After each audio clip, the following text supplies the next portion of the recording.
In human relationships, most troubles do not begin with major issues. They start with a small bump, a careless remark, or a misunderstanding. By themselves, these things are rarely enough to ruin a relationship.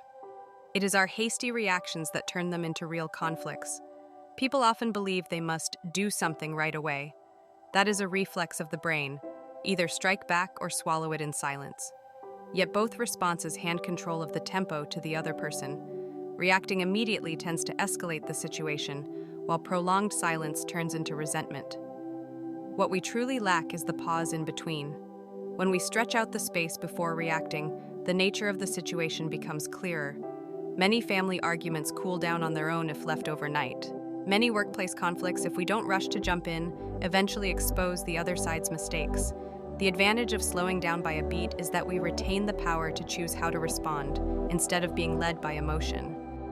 In society, those who can keep their own rhythm are often respected. They do not speak often, but when they do, it is always at the right moment. Their words carry weight because they are not wasted on trivial frictions. By contrast, those who constantly lash out or those who always avoid confrontation gradually lose their value.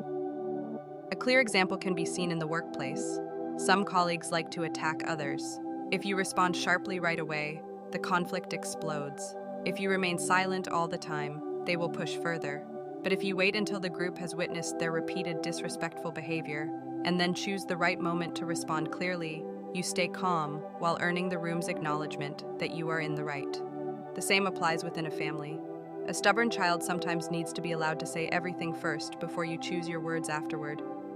Arguing with a child while emotions are running high is like pouring oil on a fire, yet if you always give in, you lose your guiding role. The balance lies in letting the emotion pass, then making a decision.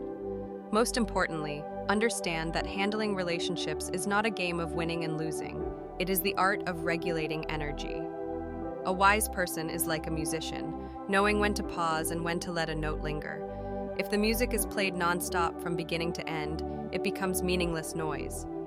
Likewise, if one keeps reacting all the time, every relationship will eventually break.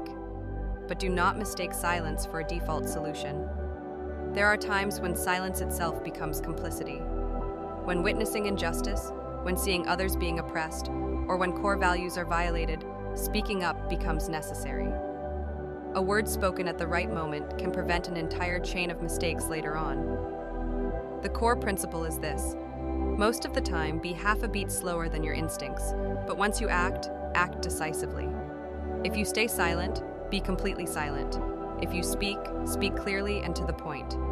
It is hesitation that makes others look down on you. In the end, a person's value is not measured by how many arguments they win, but by how they maintain long-term relationships after hundreds of small conflicts.